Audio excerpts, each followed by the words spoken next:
아름답습니까? 아름다울 때 아름답다고 못하는 거에 이상하죠. 하나님께서 제일 먼저 감정 표현하는 게 언제인지 아십니까? 창조할 때 빛을 지으신 다음에 보시기에 좋았더라. 이게 뭐냐면 히브리 말로 아름다웠다라는 표현이에요. 토브라는 말인데 이르의 토브. 참 아름답다라고 하는 게 하나님의 제일 먼저의 감정이었습니다. 오늘 천지 만물을 보면서 특별히 하나님이 창조의 최고봉으로 만드는 성도들과 사람들을 보면서 하나님께서 가장 기뻐하시고 또 아름답다고 우리에게 칭해 주시는 줄 믿습니다. 그래서 우리 찬양을 통해서 또 아름다움 더 드러내게 하신 것 감사합니다. 저도 이렇게 어떤 사람이 아름답나 했더니 그 속에 내재되어 있는 것들이 자기에 내재 있는 걸 잘 나타날 때, 특별히 찬양하는 사람들이 겉은 평소시는 몰랐다가 찬양하면서 아름다운 소리를 막 내면은 너무 아름다워 보여요. 그래서 우리가 아름답다라는 것은 하나님이 창조하신 것들 우리가 드러날 때 참 아름다운 것 같습니다. 오늘도 그 아름다움이 계속 이어지길 바라고, 또 우리 교회 이제 그동안 한동안 성가대가 없다가 다시 조직이 되는데 여러분들 이 아름다움에 함께 동참하였으면 좋겠습니다. 우리 오늘은 세례 요한의 신앙, 아니라와 이다의 신앙이라는 제목을 갖고 말씀을 보도록 하겠습니다. 제목만 보아도 여러분들이 앞으로 어떤 말씀을 전할 것인가 하는 것들을 좀 어느 정도 아실 것입니다. 아니라, 그렇지만 이다라고 하는 그 신앙이 바로 세례 요한의 신앙이었습니다. 우리는 이때까지 요한복음 1장을 보면서 예수님께서 이 땅에 오셨을 때 많은 사람들이 영접하지 않았습니다. 자기 백성들이 영접하지 않았으나 영접하는 소수가 있었습니다. 오늘 본문에 나오는 세례 요한과 같은 사람, 그 이름을 믿는 자들이 있었는데 이들에게는 하나님의 자녀가 되는 권세를 주셨습니다. 이는 혈통으로나 육적으로나 사람의 뜻으로 난 것이 아닙니다. 오직 하나님의 은혜로, 한량없는 그 은혜로 우리가 하나님의 자녀가 된 줄 믿습니다. 지난주에는 우리 하나님의 자녀되는 권세를 주신 예수님이 어떻게 이 가운데 오셨는가 하는 것을 보았습니다. 말씀이셨던, 영원이셨던, 하나님과 함께 계시고 또 하나님 자신이셨던 그 예수님이 육신을 입고 자기 땅에 오셨습니다. 이 영원하신 하나님, 유한한 세상에 육신을 입고 오심은 바로 겸손이었으며 섬김이었습니다. 그분이 우리 가운데 거하셨다라고 하는 표현은 임마누엘이다라는 뜻으로 우리가 히브리어로 말할 수 있다라고 말했습니다. 하나님께서 예전에는 하나님께 나아오라고 얘기를 했지만 이제는 하나님이 찾아오셨습니다. 육신을 입고 이 땅에 찾아오셨고 각 사람들 마음 가운데 찾아오신 줄 믿습니다. 그런데 그분이 이 영광을 보니 아버지의 독생자의 영광이었습니다. 믿는 자는 우리가라고 하는 표현을 통해서 믿는 자만이 볼 수 있는 하나님의 영광, 이 영광을 볼 수 있다고 말했습니다. 그리고 예수님께서 이 땅에 오시면서 이 새로운 질서가 확립이 되었습니다. 그전에는 경외라고 하는 두려움을 가지고 이 두려워서 쫓았던 이스라엘 백성이 이제는 은혜와 진리, 감격에 의해서 하나님의 인자하심과 그리고 하나님의 그 진실하심, 성실하심 때문에 그들을 쫓아갈 수 있도록 자원에서 쫓아가는 성숙한 시대로서 변화시켜 주셨습니다. 그래서 은혜와 진리가 충만하고 은혜 위에 은혜가 더하는 세대가 열리게 되었다 하는 말씀을 보았습니다. 이 세대를 가장 잘 표현한 말씀이 바로 빌립보서 2장 5절부터 11절에 있는 말씀이라고 하였습니다. 우리 다시 한번 5절부터 11절까지 예수 그리스도의 그 성육신이 어떤 의미를 가지는가를 풀어서 적어놓은 말씀을 함께 읽어보도록 하겠습니다. 5절부터 시작. 너희 안에 이 마음을 품으라. 곧 그리스도 예수의 마음이니 그는 근본 하나님의 본체시나 하나님과 동등됨을 취할 것으로 여기지 아니하시고 오히려 자기를 비워 종의 형체를 가지사 사람들과 같이 되셨고 사람의 모양으로 나타나사 자기를 낮추시고 죽기까지 동통하였으니 곧 십자가에 죽으심이라. 이러므로 하나님이 그를 지극히 높여 모든 이름에 뛰어난 이름을 주사 하늘에 있는 자들과 땅에 있는 자들과 땅 아래에 있는 자들로 모든 무릎을 예수의 이름에 꿇게 하시고 모든 입으로 예수 그리스도를 주라 시인하여 하나님 아버지께 영광을 돌리게 하셨느니라. 아멘. 너무 잘 표현한 말씀인 것 같아요. 원래 하나님이셨으나 그분이 하나님과 동등됨을 취할 것으로 여기지 아니하고 오히려 자기를 비워서 낮추어서 종의 형체를 가져서 사람들과 같이 되었습니다. 그리고 사람들의 모양으로 나타나셔서 자기를 낮추시고 죽기까지 복종하였으니 곧 십자가에 죽으십니다. 개미들이 홍수가 나갖고 막 물이 몰려오면은 개미들에게 그 위험을 알릴 수 없으니까 개미가 되어갖고 그들에게 위험을 알리고 이러면 영원히 멸망할 수밖에 없다는 것을 알려주었던 그런 동화 같은 것들이 있는데요. 곧 예수님께서 이 땅에 오셔서 그것을 알려주실 뿐만 아니라 우리를 구원하시기 위해 자기 몸을 헌신해 주셨습니다. 십자가에 죽으셨습니다. 성경의 천국의 원리는 섬기는 자가 큰 자다라고 얘기했는데 오늘 말씀처럼 어떻게 됐어요? 예수님께서 십자가에 낮아질 대로 낮아졌더니 어떻게 했습니까? 하나님 그를 지극히 높여 모든 이름 위에 뛰어난 이름을 주셨고 그리고 모든 사람들이 입으로 예수를 주라 시인하고 하나님께 영광을 돌리게 하신 줄 믿습니다. 자, 이것이 바로 예수님이셨어요. 이게 5절에 보면 너희 안에 이 마음을 품으라고 했어요. 우리가 이러한 마음을 품고 이러한 하나님의 자녀답게 살아가는 주의 자녀들이 되기를 주의 이름으로 축원합니다. 자, 오늘 말씀입니다. 19절부터 28절에 있는 말씀인데요. 이 말씀을 전체적으로 한번 보면 이렇습니다. 먼저 유대인들이 누가 유대인들이 나옵니다. 근데 이 유대인들이 예루살렘에서 제사장들과 레위인들을 보냈다라고 합니다. 여러분, 제사장과 레위인은 그 당시의 상류층이고 아주 지도자급입니다. 지도자급을 보낼 수 있는 유대인들은 여기서 유대인이라고 말하지만 그냥 유대인이 아니라는 걸 알 수 있어요. 우리가 이 다른 성경에 나오지만 사내들인이라고 하는 공회입니다. 요새 우리나라로 말하면 국회죠. 국회. 원래 이 대통령이 있고 국회가 있는데 그 당시에는 로마가 황제가 대통령 역할처럼 다스리고 있었지만 이스라엘 백성들은 누구를 따랐습니까? 자기의 동족이고 종교적으로 이 통일되어 있는 사내들인 공회의 사람들의 말을 따랐어요. 그래서 이 공회가 실질적인 백성들의 삶들을 지배하고 있었는데 이들을 그냥 여기서는 유대인들이라고 얘기하고 있습니다. 이 공회에는 특히 두 당이 있었습니다. 우리나라도 크게 두 당이 있죠? 두 당이 있는데 여기도 이 당시에도 당이 두 개가 있었어요. 이 사내들인 공회 안에서. 한 당은 사두개파라고 하는 하나의 당이 있었고요. 또 하나는 바리새파라는 당이 있었습니다. 사두개파는 주도권을 잡고 있었어요. 주도권을 잡고 있으면서 힘과 권력들을 갖고 있었어요. 특별히 이 구성원들은 여기 보면은 제사장들과 레위인들이었습니다. 제사장들과 레위인, 사두개파 사람들이에요.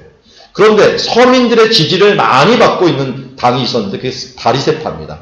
이 바리새파는 율법학자와 서기관들이라고 하는 사람들을 중심으로 모여 있었습니다. 이들은 이 전통을 중요시 여기면서 사람들의 민심을 잡고 있었는데 이 두 개의 당이 합쳐갖고 사내들인이라고 하는 공회를 이루고 있었습니다. 이들 유대인들이, 그래서 이 유대인들이 지금 이 사람들을 이렇게 보내고 있습니다. 그러니까 오늘 성경을 보니까 제사장과 레위인들을 보내는 사두개파 사람이 있는 반면에 24절에 보니까 누가 있었어요? 바리새파 사람들도 공식적은 아니지만 비공식적으로 같이 가고 있었다는 것을 알 수 있습니다. 근데 어디서부터 어디로 갔습니까? 예루살렘에서 오늘 28절에 보니까 어디로 갔어요? 요단강 건너편 베다니에 갔다. 라고 합니다. 요단강 건너편 베다니에 갔다. 우리나라 지역으로 따지자면 대관령 정도가 예루살렘입니다. 해발 800m, 743m 정도 되는데요. 이 성전산해가 이 감남산이 800m가 넘기 때문에 한 800m 지점에서 이 밑으로 내려갔는데 바다보다도 낮은 베다니 정도 되면은 거의 해저 350에서 400m예요. 400m. 그러니까 요단강 건너라니까 우리나라로 말로 하면 한 울릉도 정도 갔을까요? 하여튼 우리는 동해가 있잖아요. 강릉인데 강릉 넘어갔고 강이 하나가 있는데 하나 넘어갔고 있는 베다니 쪽으로 가게 됩니다.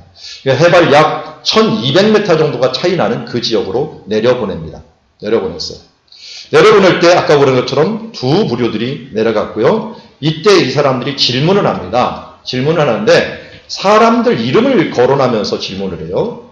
맨 처음에 질문은 누군지는 몰랐지만 20절이 말하는 걸 보니까 내가 그리스도가 아니다라는 걸 보니까 내가 그리스도냐 이렇게 물어본 것 같습니다.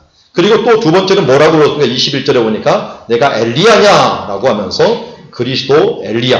그리고 21절에 보면 내가 그 선지자냐. 그 선지자는 모세를 의미합니다. 모세 대역으로 나오는, 이따가 말씀을 자세히 볼 텐데요. 내가 모세와 같은 선지자냐라고 하는 것을 물어보는 것을 보게 됩니다. 그렇지만 23절에 이 세례 요한은 자기를 뭐라고 합니까? 이사야 말과 같이 하면서 이사야 선지자의 이 예언을 언급하고 하는 것을 보게 됩니다. 그러면서 자신의 이 위치를 나는 아니다 세 번을 말한 다음에 나는 누구다라고 말한 다음에 내가 어떤 사명을 감당하는 사람이다 하는 것을 오늘 말씀하고 있는 게 오늘 말씀의 큰 틀이라고 할 수 있을 것입니다. 자, 그러면 먼저 이제 베다니에 가서 사역을 했다고 하는데 과연 베다니는 어떤 장소인가를 우리 함께 보았으면 좋겠습니다. 앞에 보면 예루살렘이 있고 예루살렘에서 여리고로 내려가서 여리고에서 베다니에 이릅니다. 베다니는 요단강 건너편에 있다라고 말합니다. 요단강 건너편은 요단강 동쪽에 위치하고 있었습니다.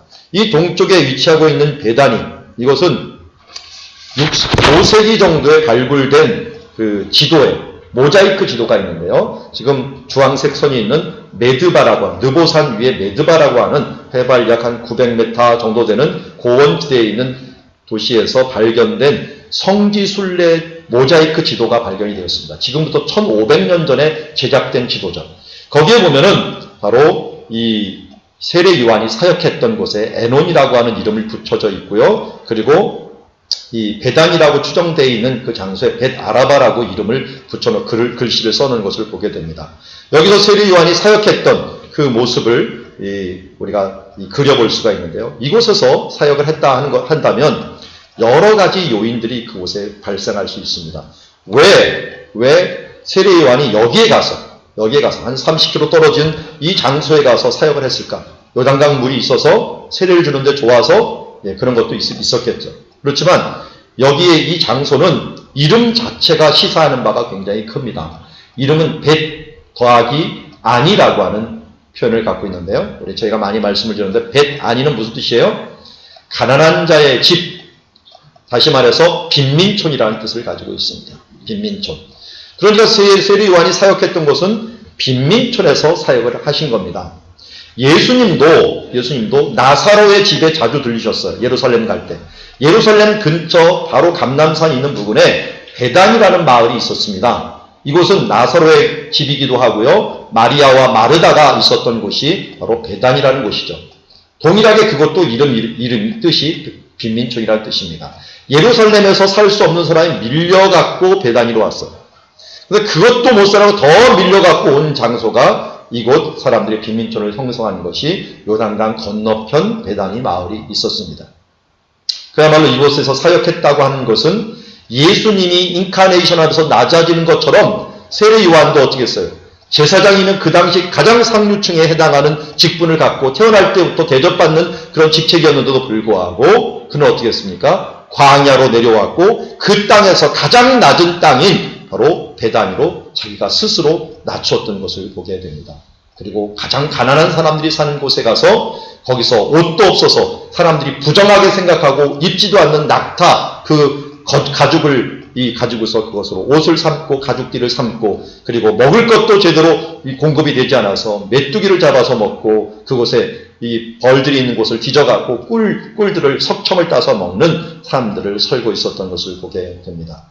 모든 영광을 버리고 빈민촌으로 낮아진 이 세례 요한의 모습을 봅니다. 거기다가 이 장소는 이번 여름에, 지난 여름에 제가 안식년을 지내면서 수련회가 이곳 근처에서 열리게 되었습니다. 요단강 근처에서 하나의 키부츠가 있는데 그 키부츠에 있는 숙소에서 열리게 됐는데 거기서 이제 낮 시간에 너무 더워갖고 해수욕을 하십시오. 그래서 어디를 알려줬냐면 이 사해, 여기 지금 이 강이 흘러내려가는 여기서 한 몇백 메타 지나면 사해가 나오거든요. 그 사해 염해라고 알려진 그곳에 가서 이제 수영할 수 있는 시간을 줬습니다. 그래서 하려고 갔더니 거기에 온도계로 표시가 되었어요. 오전 한 10시 반밖에 안 됐는데 거기 사해 수영하는 곳에 온도계 크게 써 있더라고요. 온도가 써 있는데 몇 도라고 써 있을까요? 오전 한 10시 반 정도 되는데 45도 이렇게 써 있어요. 45도.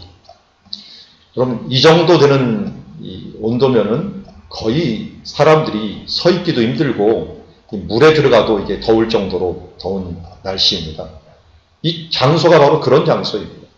그래서 우리 지난번에 이 교회 전도사님하고 또 저하고 같이 신대원 학생들을 이끌고서 간 적이 성지순례를 간 적이 있는데 그 사해 있는 곳에 가면 사람이 몸이 붕붕 뜨니까 그곳에 가서 한번 해수욕을 합시다 갔어요. 그런데 어느 전도사님이 좀 야성미가 넘치는 전도사님이 있어요. 뭐 이 정도는 아무것도 아니다 하를 뭐든지 건강하신 분이 있는데 그분이 다른 분들은 다 이 바닥이 뜨거우니까 좀 햇빛에 달궈가고 뜨거우니까 슬리퍼를 신거나 신발을 신고 오는데 이분은 괜찮아요 하면서 맨발로 갔어요. 맨발로 가고 한 몇십 미터 딱 가갖고 해수욕 하는데 조금 있다 나와요. 왜 나오세요? 그랬더니 발을 갑자기 쑥 들더니 발을 쏙 보여주는 거예요. 봤더니 이 끔찍해서 볼 수가 없더라고요. 발바닥이 한 이만큼이요. 그 두꺼운 살이 다 흘러서 벗겨져 버려요. 뚝 떨어져요. 뚝 떨어져요. 그 몇십 미터도 안 되는 그 거리를, 몇십 미터는 뭐예요? 한 10미터도 안 될 거예요. 그 거리를 걸었는데 얼마나 뜨거운지 발이 그냥 다 익어갖고 떨어져 버린 거예요. 그러면 이런 곳에서 하루 종일 있으면서 사역을 한다는 거는 이건 그야말로 사람이 견디기 힘든 이 한계 상황에 있는 것입니다. 그런데 세례 요한이 여기에 와갖고 굳이 사역을 합니다. 그것도 가난하고 냄새나고 그야말로 사람들이 살 수 없는 그 환경에 와갖고 사람들은 왜 여기서 하필이면 했을까요? 아까 말씀드린 낮아진 것이었습니다. 겸손한 것입니다. 그렇지만 거기에 있어야 될 이유가 있었어요. 그 중에 하나는 갈릴리 사람들 때문이었어요. 이곳을 지나야만이 갈릴리로 갈 수 있었어요. 갈릴리 사람들이 명절에 예루살렘에 꼭 올 때마다 이곳에서 갈릴리 사람들에게 회개하라, 천국에 가까웠다 하면서 그들에게 회개의 세례를 주고 회개의 말씀을 준비하면서 갈릴리 사람들의 마음을 부드럽게 만들었어요.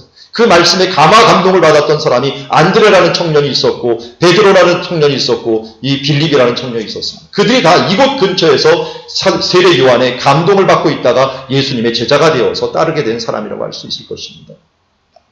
그가 힘들지만 하나님의 말씀을 효과적으로 전할 수 있는 가장 중요한 길목에 서서 말씀을 준비했던 것을 보게 됩니다. 또 하나, 오늘 가장 중요한 부분이라고 할 수 있는데 베다니의 사역함으로 구약의 사역을 완성했다라고 할 수가 있습니다. 구약의 사역과 관계 있는 사역을 했다고 할 수 있습니다. 왜냐하면 이 세례 요한이 사역한 장소는 요단강 건너편 지역이라고 했는데요. 제가 논문을 쓰면서 예수님이 세례를 베푼 장소를 연구해 봤더니요. 예수님은 요단강 서편 지역에서, 그러니까 세례 요한은 요단강 동편에서 사역을 했다면 예수님은 요단강 서쪽 편에서 사역을 했어요. 왜 이렇게 서로 틀릴까 봤더니 이게 바로 구약과 신약이에요. 구약과 신약. 요단강을 건너간다라고 하는 것은 천국 간다라고 하는 표현을 써요. 요단강 건너가 만나리. 가나안 땅에 들어간다는 것이죠. 그러니까 예수님은 가나안 땅 쪽에서 사역을 했고요. 세례를 베풀었고 세례 요한은 가나안 땅이 아닌 길라 산지 쪽에 있는 그곳에서 사역을 하므로 구약의 사역과 신약의 사역의 차이점을 보였던 것을 보게 됩니다. 그러나 이 구약의 지역이었던 요단강 동편 지역이 워낙 성경에서 많은 사건과 관련이 있는데 3대 인물과 특별한 관련이 있습니다. 첫 번째 인물은 바로 누구냐면 이 베단이라고 하는 장소에서 있었던 바로 이 조금 이따 말할 여호수아입니다. 예수님이 베단이라고 하는 곳 세례를 받았지만 왼쪽에 우리 지도에 보듯이 이쪽 베단이가 예루살렘에 베단이가 하나가 더 있습니다. 더 있는데 예수님께서 이쪽에 내려오셔갖고 여기서 이제 세례를 이쪽에서 오셔갖고 세례를 받으셨고 세례 요한은 이쪽으로 내려왔고 지금 사람들은 이쪽에 내려와서 세례 요한에게 묻는 것입니다.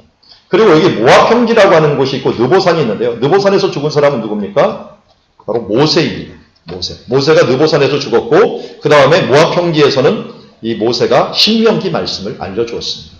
그리고 베단이라고 있는 이 장소에는 이 엘리야가 승천한 장소이기도 합니다. 그것을 하나하나 볼까요? 먼저 이 누가복음 3장 15절에 오면 세례 요한을 향하여 사람들이 어떤 마음을 품고 있었는가를 알 수가 있습니다. 왜 사람들이 세례 요한에게 보냈는가? 그들이 백성들이 바라고 기다리는 그리스도, 이 그리스도는 헬라어고 이것을 히브리어로 하면 메시아입니다.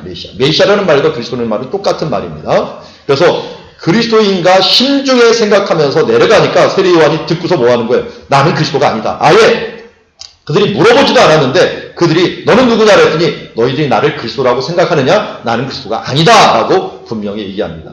이 그리스도라는 뜻, 그리고 그리스도가 하는 일을 보면은 가장 중요한 일이 뭐예요? 구원입니다. 이스라엘 백성들을 구원하는 거예요. 모든 지금 로마의 압제하에 있는 그 상황에서 또 그들이 갈급한 심령에서 그들을 구원하는 일들을 행하는 건데 구원이라는 뜻을 가진 이름이 바로 여호수아예요.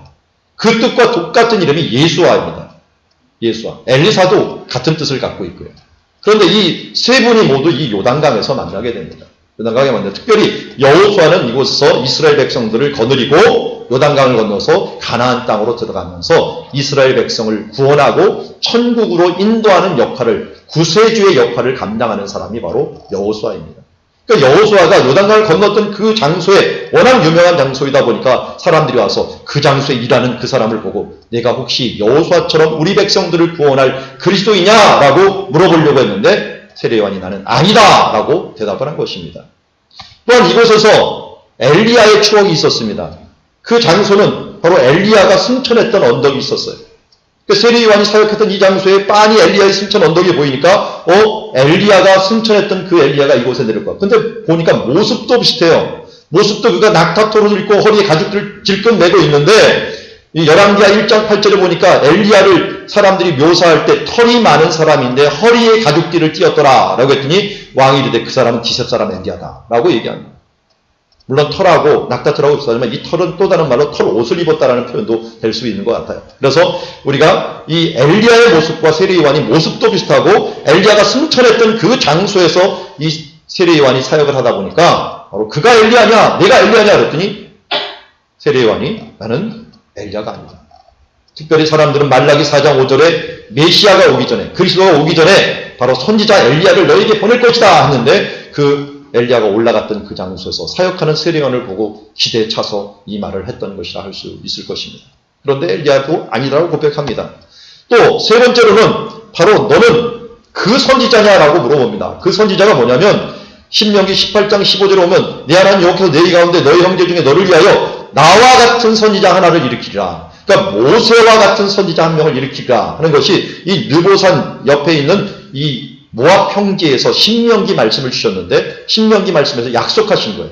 그러니까 모세가 있었던 그 모압 평지 가장자리에서 일하였던 세례 요한을 보면서 내가 바로 모세가 말했던 그 선지자냐라고 물어보았는데 나는 아니다라고 대답을 하는 것을 보게 됩니다.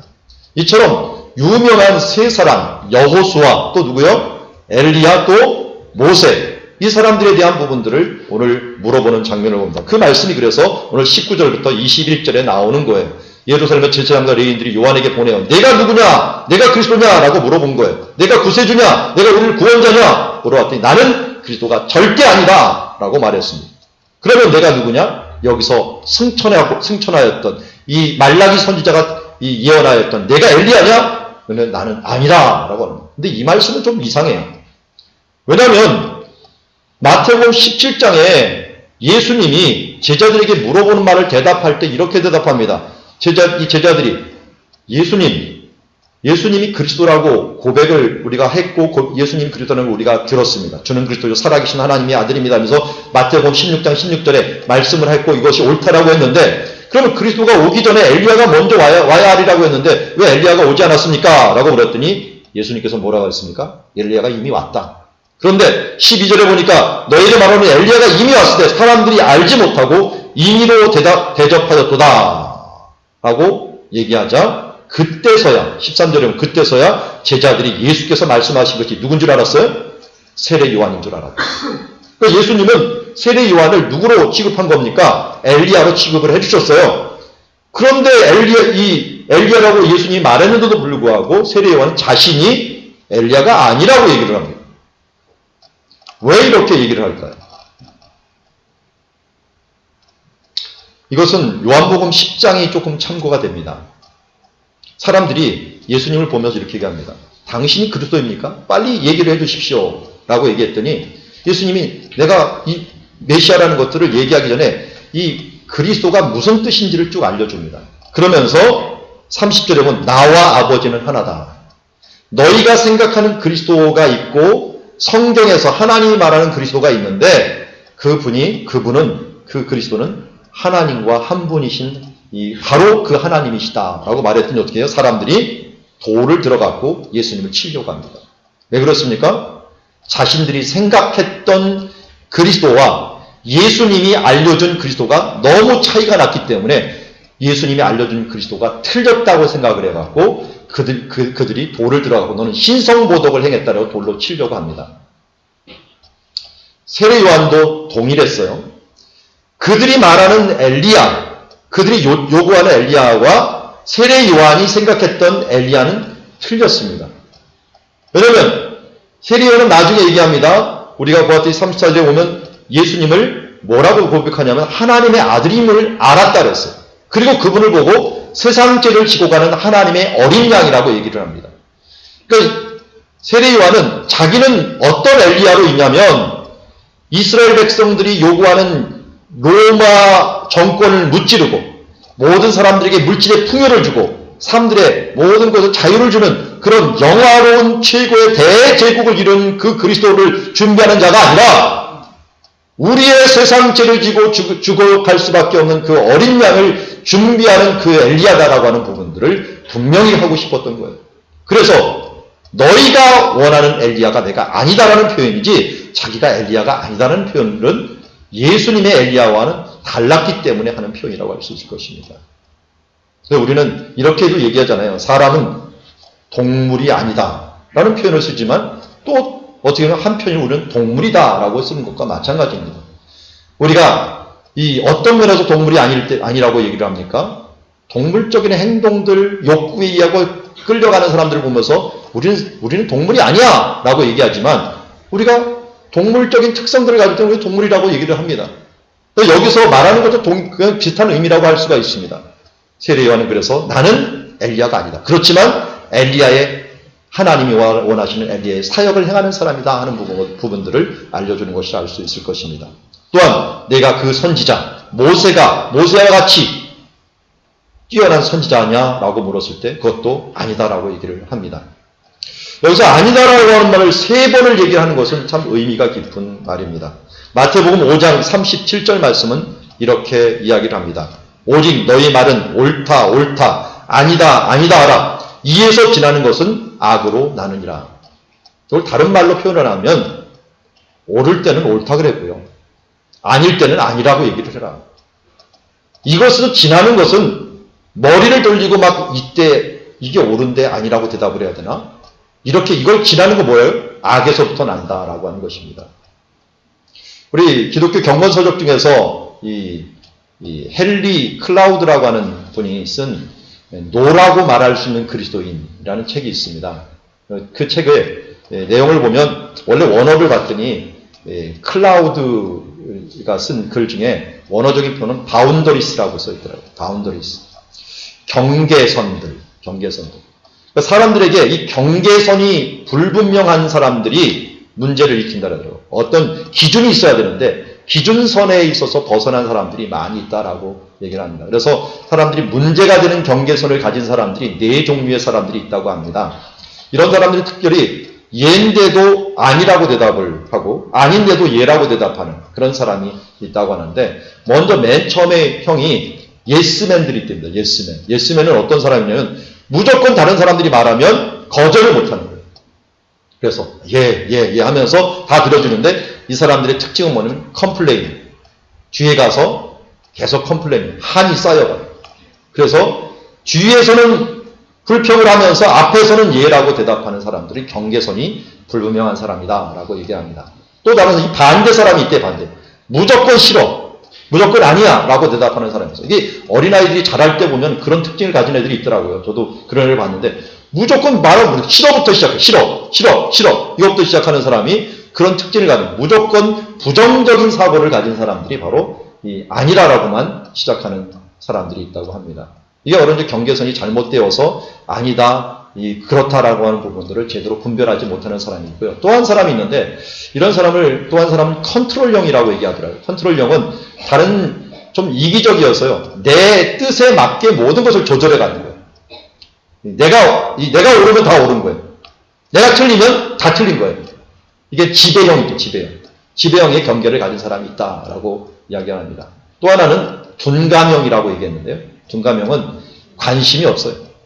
뭘 얘기해도 그냥 들은들 만들 하고 지나가고 남의 아픔에 의해서 별로 상관하지 않는 사람들.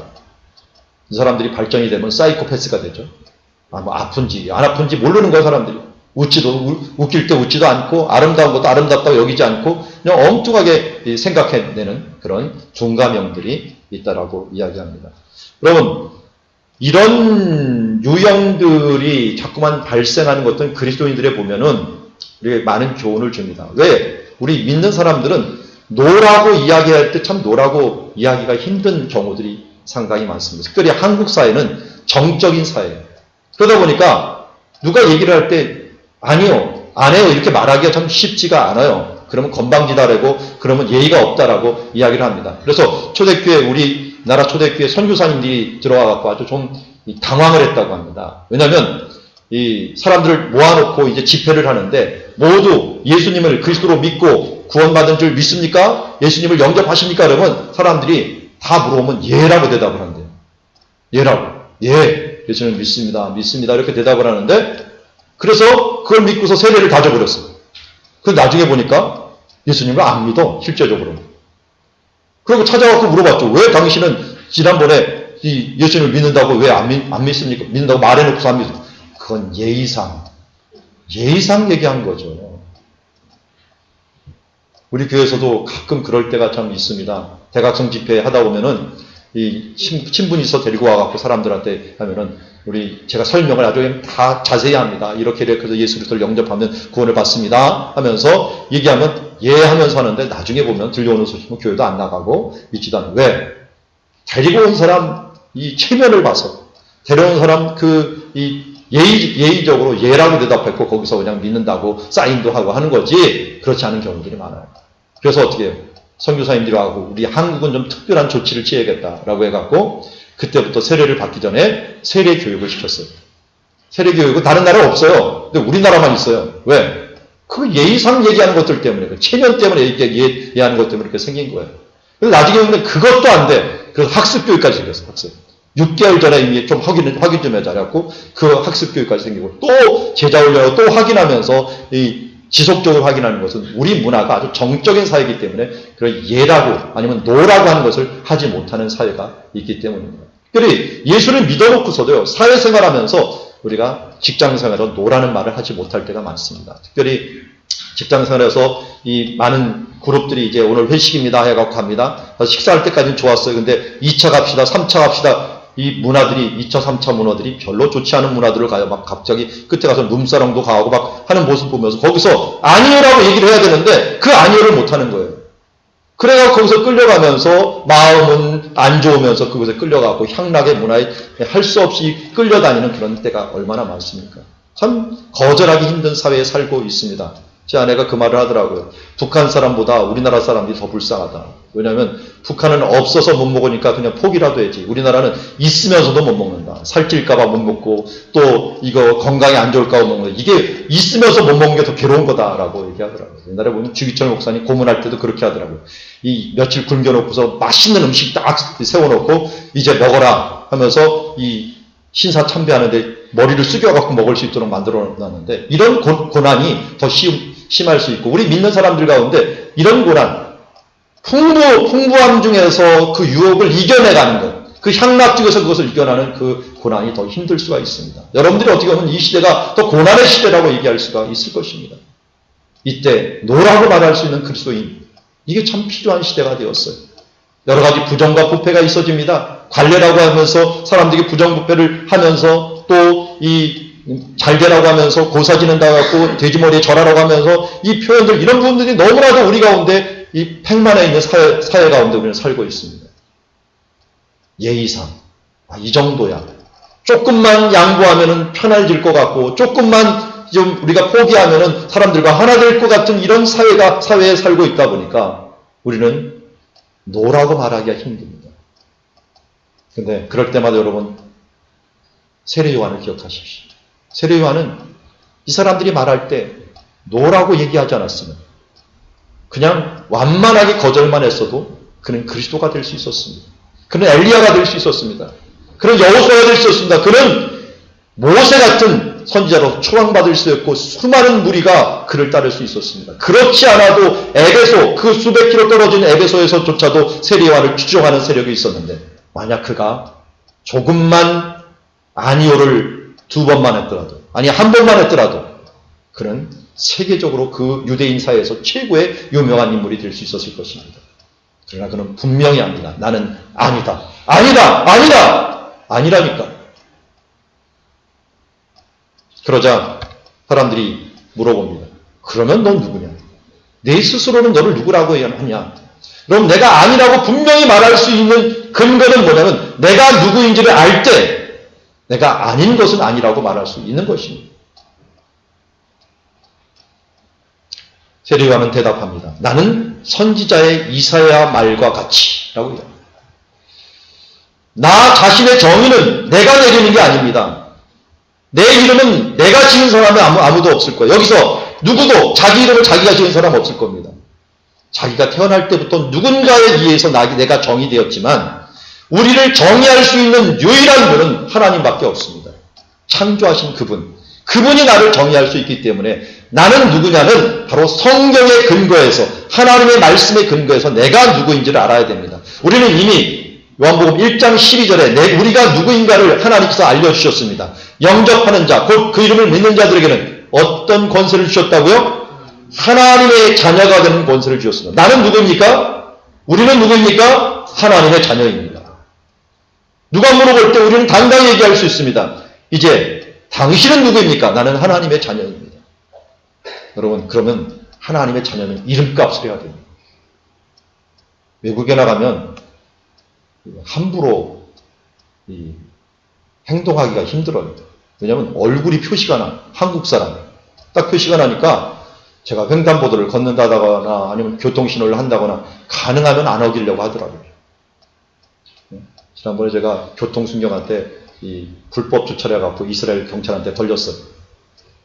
뭐라고 얘기했는지 아십시오? 뭐라고 얘기했을까요? Can you speak Japanese? 뭔 말인지 모르죠? 일본어 할 줄 아십니까? 얘기했어요. 나도 모르게 한국어 할 줄 아냐고 물어보게 되지가 않더라고요. 네? 내가 한국 사람으로서 이 체면을 지켜지고 싶어 하더라고요. 나도 모르게 애국자가 되더라고요. 여러분, 하물며 하나님의 사람인데, 하물며 하나님의 사람이 하나님의 사람답게 살지 못한다면 이거 얼마나 불명예스러운 것입니까? 하나님의 영예를 떨어뜨리는 거잖아요. 그러게 여기 우리의 정의는 바로 성경의 정의가 나의 정의가 된다는 것을 기억하시고 그 말씀답게 살아야 됩니다. 그런데 세례요한은 하나님의 자녀를 넘어서 한 단계 넘어서 얘기를 합니다. 나는 주의 길을 곱게 하라고 광야에서 외치는 자의 소리다라고 얘기합니다. 그런 자기의 소명을 얘기합니다. 자기의 사명이 무엇인가를 얘기해요. 그 사명은 뭐냐? 바로 주의 길을 곱게 하는데 그 길을 곱게 하는 것을 곱게 하기 위해서 그가 어떤 삶을 살았는가를 바리새인이 물어보는 것을 통하여 얘기합니다. 바리새인들은 전통을 굉장히 중요시 여깁니다. 그래서 이 사두개인들이 물어보는 거 보니까 세례요한이 아니다 그랬고 그리스도도 아니고 엘리야도 아니고 나는 광야에 외치는 자의 소리라고 얘기했는데 별것 아닌 것처럼 얘기하거든요. 그래서 그들은 이렇게 물어봅니다. 25절에 내가 그러면 그리스도도 아니고 엘리야도 아니고 선지자도 아닌데 왜 세례를 베푸냐라고 합니다. 세례를 베푸는 것은요 아무나 하는 일들이 아닙니다. 특별히 이런 전통은 구약이 없습니다. 세례를 베푸는 전통은. 이 요단강가에서 여호수아서 3장 5절에 오면은 여호수아가 이스라엘 백성을 이 요단강을 건너기 전에 이렇게 얘기합니다. 너희는 스스로 성결케 하라. 성결케 하는 것은 자기가 몸을 씻고 자기가 성결케 하는 거예요. 누가 자기를 성결하는 예식에 참여하는 게 아니라 스스로 하는 거예요. 그리고 제사장들이 오면은 붉은 송아지를 갖고 그 잿물을 갖다 뿌리는 것도 제사장들이 하는 거예요. 그런데 세례요한은 지금 사람들한테 그런 전통도 없는데 주도가 돼갖고 다른 사람을 성결 예식을 하는 세례를 하고 있어요. 왜 너는 스스로 해야 되는 그 성결 예식을 내가 다른 사람을 시키는 성결 예식을 하느냐? 왜 그것을 주도적으로 하느냐? 그런 권세가, 그런 권위가 어디서 왔느냐? 엘리야는 용납할 수 있다. 그리고 그 선지자는 그 사람이 전통을 만들 수 있으니까 용납할 수 있지만 너는 아무것도 아닌 사람이 소리라고 대답하는 사람이 어떻게 이것을 할 수 있느냐라고 말했더니 요한이 대답합니다. 나는 물로 세례를 베풀거니와 너희 가운데 너희가 알지 못하는 한 사람이 섰다. 이 말은요, 이미 섰다는 말이에요. 예수님이 현재 거기 있다는 거예요. 이미 거기 있고 곧 내 뒤에 오시는 그분이다. 그리고 나는 그의 신발끈 풀기도 감당하지 못하겠노라 라고 합니다. 내가 그의 신발끈 풀기도 감당하지 못한다. 앞에 보면 2000년대 이 유다 광야에서 발견된 신발입니다. 2000년대에서 우리는 다 썩어버렸죠. 근데 유다 광야는 워낙 건조하기 때문에 지금도 그 샌달이 남아있습니다. 그 샌달의 끈들을 보면은 이렇게 발목에 감을 수 있는 끈들이 어느 정도 여유가 있는데 그 끈을 풀어주는 겁니다. 손이 발에서 풀어주는 일들을 노예가 하는 겁니다. 이 노예가 하는 일들조차도 내가 할 수 없는 자라라고 이야기합니다. 이거는 23절 말씀을 보면 알게 됩니다. 이 말씀은 선지자 이사야와 같이 주의 길을 곱게 하는 자로서 내가 부름을 받았는데 그 길을 곱게 하기 위해서 내가 세례를 베풀어서 사람들을 스스로 해야 되는데 스스로 못하니까 어찌하든지 그 사람들을 찾아가서 그들을 세례를 베풀게 만듭니다. 그래서 학자들에 따라서 세례요한이 막 몸을 집어넣고 있는 거 안 했다고 합니다. 그래서 사람들을 데려다가 세례를 하는데 그를 권하였다고 합니다. 권해갖고 떨어져 있었다고 합니다. 누군가 손을 대면 부정해지니까 떨어지면서 그를 물에 넣어갖고 정결하게 스스로 찾아온 예수님께서 우리를 찾아왔듯이 세례요한도 그들을 거룩하게 위해 직접 찾아간 거예요. 찾아갖고 너희들 거룩해야 된다. 빨리 세례를 받고 하나님께 물로 세례를 받으면서 하나님과 같이 거룩한 자녀로 거듭나야 된다 하면서 그것을 계속적으로 강조한 거예요. 그렇게 함으로 무엇을 했다는 거예요? 주의 길을 예비했다는 것입니다. 그렇게 갈릴리 사람들을 예비하고 예루살렘 사람을 예비하다 보니까 예수님이 말씀을 전할 때 그들의 생각과 틀리더라도 가난한 마음으로 품어져 있는 사람들이 예수님을 영접하게 되었다라고 하는 것을 보게 됩니다. 그런 자기의 정체성을 알고 그러니까 자기의 소명을 알았습니다. 소명을 알았기 때문에 그가 할 일을 알았고 그 할 일을 위해서 이렇게 베다니에서 수고했던 모습을 보게 됩니다. 우리는 세례 요한을 통하여 신앙의 많은 교훈을 받습니다. 말씀으로 오신 예수님을 알아보는 사람도 눈치채는 사람도 별로 없었지만 세례 요한이라는 사람은 예수님을 알았습니다. 그는 광야의 영성으로 예수님의 오심을 준비하고 있었습니다. 그는 최소한 예수님이 이미 오셔서 자기 시대 가운데 오셨음을 알았고 너희가 알지 못하는 사람이 한 사람이 섰다라고 말하고 있습니다. 요한은 넘치는 카리스마 때문에 사람들은 그를 메시아로 보았습니다. 그러나 그는 그것을 거부했습니다. 그는 겸손하면서 그리고 이제 모든 것을 벗어내면서 노라고 대답을 했습니다. 나 자신을 모른 채 이 시대의 풍조에 끌려가는 사람들이 많습니다. 그것이 겸손인 줄 알고 싫으면서도 끌려갑니다. 그것이 정으로 생각하며 끌려가는 사람들이 있습니다. 나 자신을 신처럼 여기고 이기적으로 사는 사람도 있습니다. 자존감이 무슨 자유인 양 생각하며 살아가는 사람도 있습니다. 내 이익만을 위하여 살아가는 사람도 있습니다. 그러나 오늘 세상의 요구와 그리고 나 자신의 세상의 욕구에 대해서 노라고 말할 수 있는 그리스도인이 되어야 됩니다. 나 자신을 낮추고 베다니의 사람처럼 나 자신을 낮추고 그 가운데서 겸손히 주님을 섬기듯이 나아가면서 이제 내 앞에 있는 여러 욕구들에서 노라고 선포하면서 나아갈 수 있어야 됩니다. 이 결과 어려움이 올 줄을 모릅니다. 최소한 불편하고 인정받기 힘든 일이 벌어집니다. 사도 바울조차도 너무나도 힘들었습니다. 사도 바울이 이 안전뱅이를 고치다 사람들은 얘기했습니다. 야, 이 사람은 제우스 신이다. 드디어 신이 우리 가운데 임하였다. 라고 말하면서 그들을 갖다가 화관을 가지고서 그들을 높이려고 하자 사도 바울은 옷을 찢으면서 나는 아니다. 라고 분명히 하였고 너희가 이런 길에서 돌이키기 위해서 내가 왔다라고 말했지만 조금 있다가 이고니온 쪽에서 왔던 사람들에서 이 사도 바울은 돌로 쳐 죽임을 받는 그래서 죽었는 줄 알고 밖에 던져버리는 시체 취급을 받아버리는 그런 일들을 당했던 것을 보게 됩니다. 여러분 내가 아니다라고 고백하는 그 순간 바울처럼 고난이 올 줄 모릅니다. 내가 아니라고 하는 그 순간 나는 환난과 어려움과 불편함에 빠져들지 모릅니다. 그러나 여러분 내가 아니다라고 세상에 대하여 나는 아니다라고 고백하는 그 순간 하나님과 내가 하나가 됩니다. 내가 하나님의 자녀됨을 우리가 선포하는 순간입니다. 내가 바로 십자가를 지는 순간입니다. 그 순간이 바로 내 욕구와 모든 것을 대적하면서 내가 그리스도인의 자녀가 되어서 모델이 되는 순간이요. 또 그것이 바로 하나님의 자녀로서의 그 정체성을 밝히는 시간이 될 것입니다. 여러분 직장에서 사회생활에서 오늘 이 세례 요한의 고백처럼 우리의 그 고백이 되기를 원합니다. 그럴 때 내가 아니다, 세상에 내가 아니다 라고 할 때 하나님 우리에게 찾아오십니다. 따스한 성령님이 우리 가운데서 오십니다.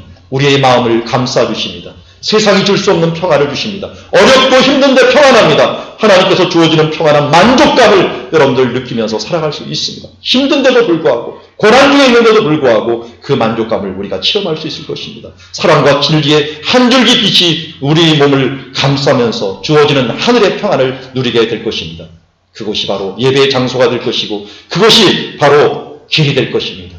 오늘 우리가 노라고 말할 수 있는 그리스도, 세상에 대해서 노라고 말할 수 있는 그리스도인으로서 나아가면 또 그 주님이 원하시는 그 뜻을 이루어가는 예배자로서의 삶이 여러분과 여러분들의 모든 상황에서 이루어지기를 주의 이름으로 축원합니다. 아멘.